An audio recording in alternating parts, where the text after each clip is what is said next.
This week on Stogie Geeks Shorts, we're going to talk about dueling cigars. So get your swords ready.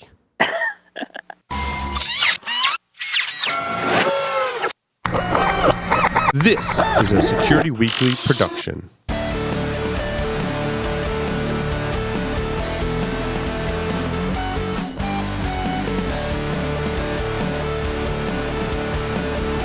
Havana Cigar Club, located in Warwick, Rhode Island, is a great place to enjoy a drink and a cigar. Stogie Geeks listeners can find a $5 off coupon on our website by clicking the HCC logo. Welcome, everyone, to Stogie Geeks Shorts. I'm your host, Paul Asadorian, broadcasting live from G-Unit Studios in Warwick, Rhode Island. On the lines via Skype from North Carolina is none other than Will Cooper. Welcome, Will. Hey, Paul. How you doing? Doing fantastic, Will. I really like this segment about dueling cigars. I thought your list was really good. I couldn't think of any other ones. I'm sure there are. But essentially, these are cigars that come packed together. And sometimes there are two different cigars. Sometimes they're very much the same cigar. And you're holding up the first one. Southern Draw Cigars released, and they released them like this in a couple of different blends. And I'm still a little confused. I'm smoking one now in the kudzu. But Will, if you could enlighten us and our audience about I don't know what they're calling this release from Southern Draw. Oh, Code Duelo?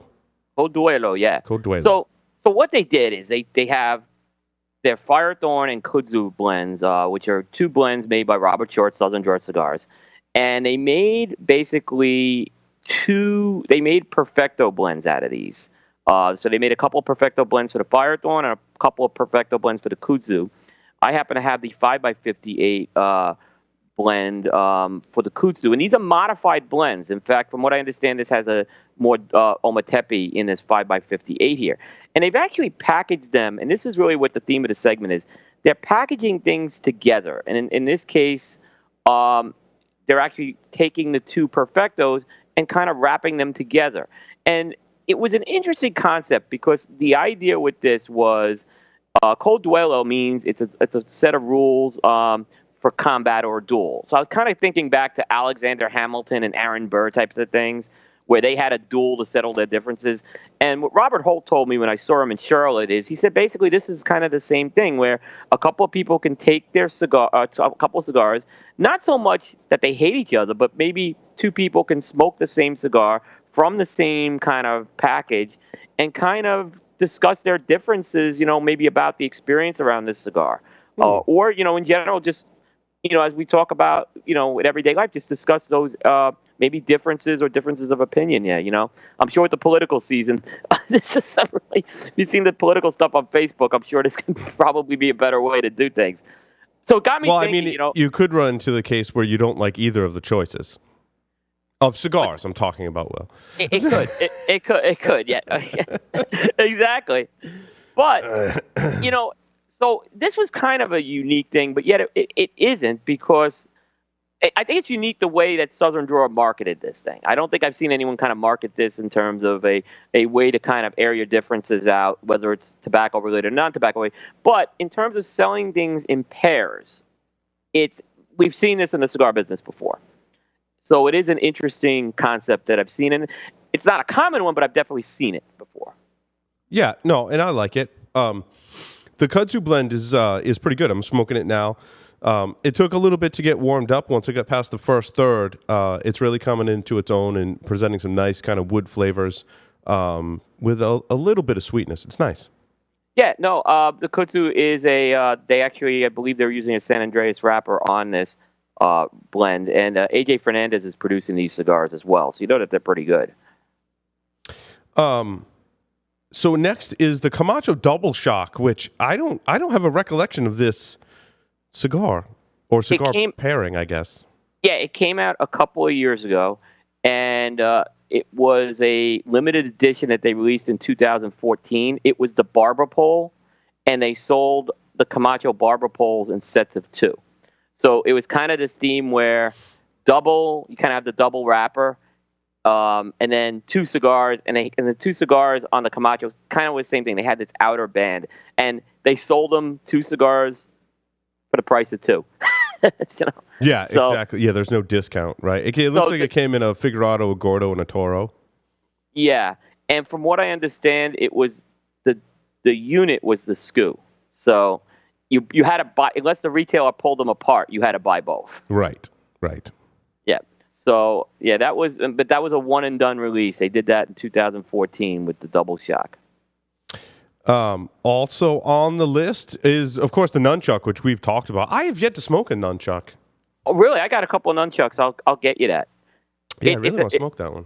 Yeah, it's that's Eric Espinosa did that for Moy Ruiz. It's a Nicaraguan Puro. It's actually a pretty bold cigar. And literally what they did is they fused two cigars together with a stem. I should have brought one down here, but they have two cigars fused with a stem, and to look like a set of nunchucks. They actually patented those guys. Yeah, so I remember we interviewed them on that. Yeah. Yeah, so they actually got the patent on that, which is pretty cool. I don't know if they'll ever re-release it with FDA, but and I know it was pretty much a pain in the neck for Espinosa to make as well. To make it, I can imagine, to get that stem to connect the two cigars must have been, Yep, exactly. And now this one I remember, Illusione Singulaire 2011 and 2012. Did they come out in the same box? They came out in the same box. And the wax, is it wax paper, kind of? Tissue paper, wax paper? Yeah. What do they call that? Wet packed? They're almost wet packed in separate wet packings, but I think it was more like tissue paper than an actual wet pack. Yeah. So, yeah, they were packaged together, which was kind of a unusual thing. Now, the one thing that was a little different about that particular Singularity, in particular the 2012, it's the only Maduro that was made in the Singularity line. I remember that. I remember it being a pretty good cigar, too. I really liked it. A lot of people had... Good. The 2011 and 12 had some polarizing reactions from people. But I think the 12, that Maduro, I thought it was a great cigar. But yeah, apparently what I understood what happened is the 2011s got delayed into 2012. So Dion Giolito just decided to package the two together. So they weren't connected like these two, but they were kind of packaged together in the box. So chances are, you bought the box, you got both, and chances are if you were going to try one, you were going to try both. Mm-hmm. So, yeah. And this one I remember very well, the Tatuaje Kohonu 2012. Yeah. Well, no, they had another one that came in a book. This is the one. What was the one that came in the book? These are the ones that came in the book. So the Kohonu. So yeah, there were three Kohonu 2012s. There was a Sumatra, there was a broadleaf, and then there was a Habano. Yes. So the Sumatra is the Capa Especial. The Reserve is the broadleaf. When Pete first released those two cigars, he put them into a book. Yes, and you got the Sumatra and the broadleaf. And you got the Sumatra and the bird. The Habano came out later on in the year, but you got both of those. And that, that was a really cool book. I don't know. I mean, they must have been gobbled up because I do not see them anywhere. So I had one actually, and I think I sold it. Really? I think I smoked one of each of them and thought they were good, but I was like, I kind of want to buy something different. And not a knock on Tatuaje by any stretch. I probably bought other Tatuaje releases with that. I just, I wasn't going to smoke through the whole half a box of each of those. So, it's funny. I actually thought the best cigar was door number 3 that came out. Actually, they still sell them online. Oh, I'm sure they do. They're expensive. I mean, there's a lot of $300 for And how many cigars are in that? You get, it looks like 24. Okay. And it opens up into a book. It's $300 if you go to topqualitycigars.com, which is Casa de Monte Cristo. Right. But actually, the one I liked the best was the one that came out later in the year, which was that Habano. Yeah. So, it's interesting. We've seen, Fuentes, if we get beyond the twos, I didn't really want to get beyond, but, Fuente just did it with the Oros. They come out with 5 of them. But I kind of think the 2, I kind of prefer it as a 2 because when you get into 3, 4, and 5, now you're getting into sampler territory. I agree. Yeah, that wasn't so much a dueling cigar. A dueling cigar, exactly. So there's a difference here with that.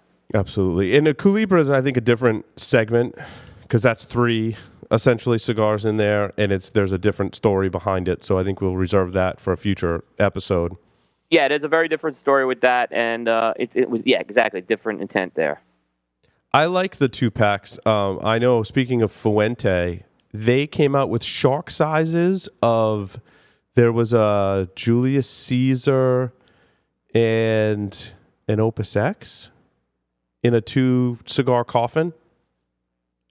Yeah. What was that? That was for it's like a charity thing. It was one of Toast Across America packs. Toast Across America. Yes. So they've done a few of those. Yeah. Yeah, those all come in 2-packs. They come in 2-packs. Yeah. And what was the one that 2015? Here we go. Hold on. I want to look. Yeah, it was a Julius Caesar and an Opus X. Oh, no. Yeah, Diamond Crown Julius Caesar Shark and a Fuente Opus X Shark, both in 5.5 by 52, and they each came in the coffin. I had construction issues with my Julius Caesar Shark, but I've picked up a couple of these. Retailers actually had gotten quite a few. So I picked up a few more of these. So we'll have to go back and smoke those, Will. Yeah, I think and that's kind of a unique thing too. They do that for charity, but they put some very interesting. And I'm glad you brought that one up because they put some very interesting shapes in them. Stuff that you're they're normally shark. not. Yeah. Right, Julius Caesar. You said Julius Caesar Shark was that one, right? Yes. Yeah. So I mean, you're not going to find a Julius Caesar Shark on your local shelf there. Right. So and they did one in the 2013 Toast Across America. This comes compliments of halfwheel.com. Was a Diamond Crown, Black Diamond, and a Destino Al Siglo in that. Just those two cigars. Yeah, and that shouldn't be confused with the Black Diamond that's about to come out at the end of the year from J.C. Newman, which is a completely different cigar. But they were calling that Maduro version of the Diamond Crown a Black Diamond at that time. Interesting. Yeah. So I'm glad I thought of that one. I knew there was one I couldn't think of. It was the Toast Across America. I'm sure our listeners will probably come up with a bunch of them we're missing as well. Yeah. I do like the 2-packs because typically they're pretty. Sometimes they're special kind of cigar releases, which is kind of nice, as in the Toast Across America. Sometimes they're more general releases. I do like the Illusione, where you got those kind of 2 packages in there. Yeah. The thing of it is, though, when it's more than just 2 cigars, so if you're buying like a box and it's half one cigar, half the other, what if you like one cigar more than the other? That happened with the Illusiones with a lot of people. Yeah. So, but a lot of people, I think, with that release, which followed up Phantom, I think there were so many people that were just going to buy both of them anyway. Because the Phantom was so good. That did it. So I don't think they had too much of a problem in that particular case. But in other cases, I could definitely see it. Absolutely. Yep. Well, that concludes this edition of Stogie Geeks Shorts. Make sure you check out the Stogie Geeks live show. StogieGeeks.com/live every Monday evening, 6:30 p.m. Eastern Standard Time. Broadcast live on YouTube and Facebook. And visit cigar-coop.com for all the latest cigar news and reviews. Thanks, everyone, for listening and watching.